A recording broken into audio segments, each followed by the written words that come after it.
নমস্কার বন্ধুরা, আজকে আমি মা বগলামুখীর প্রয়োগ সম্পর্কে কিছু বলবো। তো আমার ভিডিও শুরু করার আগে আমার যারা দর্শক বন্ধুরা আছেন, যারা ইউটিউবে দেখছেন, ইউটিউবে দিশাডি অ্যাস্ট্রো সেন্টার ফেসবুক এবং ইউটিউব অ্যাস্ট্রোলজার গৌতম গাঙ্গুলি, এই দুটোতে ফ্রেন্ড রিকোয়েস্ট এবং সাবস্ক্রাইব করবেন। এবং বগলামুখী প্রয়োগ আমরা কখন করি? বগলামুখী মা হচ্ছে শত্রু সমস্যা, এছাড়া দুষ্ট লোকের হাত থেকে রক্ষা করা, এছাড়া মামলা মোকদ্দমার থেকে রক্ষা পাওয়া, এই সমস্ত কারণ যদি ঘটে তাহলে আমরা বগলামুখী প্রয়োগ করি, মা যাতে আমাদেরকে রক্ষা করেন এই সমস্ত অসুবিধার হাত থেকে। তো বগলামুখী প্রয়োগ 3 ধরনের হয়। এটা আমরা সমস্যা অনুযায়ী বলি করাতে।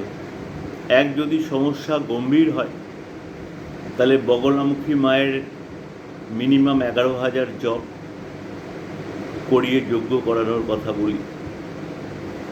এবার এই জপ সংখ্যাটা সমস্যা যদি আরও বেশি হয় তাহলে 11,000-এর জায়গায় 22,000 জপ কি 33,000 জপ করানোর কথাও বলা হয়ে থাকে।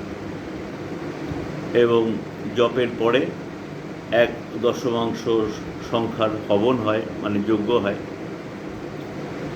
এবার যদি অতটা গভীর সমস্যা না হয় তাহলে সেক্ষেত্রে বগলামুখী মায়ের কবচ ধারণ করা যেতে পারে।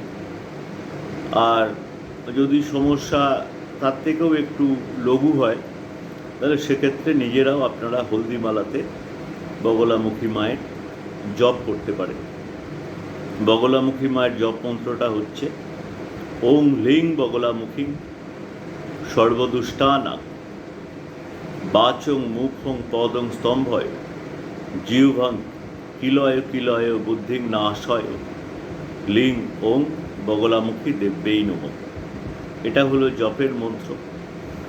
এবং যদি কেউ হবন বা যজ্ঞ করতে চান এই মন্ত্র দিয়ে, তাহলে সেক্ষেত্রে মিনিমাম 108টা আহুতি দিতে হবে। এবং লাস্টে যেটা নমো আছে ওটা সোহা হয়ে যাবে। যেমন ওং, যদি কেউ এটাকে হবনাত্মক করতে চান বা সম্পূর্ণ জপটাই যদি যজ্ঞের মাধ্যমে করতে চান, মন্ত্রটা হচ্ছে ওং লিং বগলামুখীং সর্বদুষ্টানাং বাচং মুখং পদং স্তম্ভয় জিহ্বাং কিলয় কিলয় বুদ্ধিং নাশয় লিং ওং বগলামুখী দেব্যেই স্বাহা করে আমরা আহুতি দিলাম। তো বগলামুখী মায়ের প্রয়োগ কিন্তু অব্যর্থ প্রয়োগ, এবং যদি এটাকে কায়মনোবাক্যে করা যায় তাহলে কিন্তু নিশ্চয়ই তাতে ফল পাওয়া যায়। নমস্কার।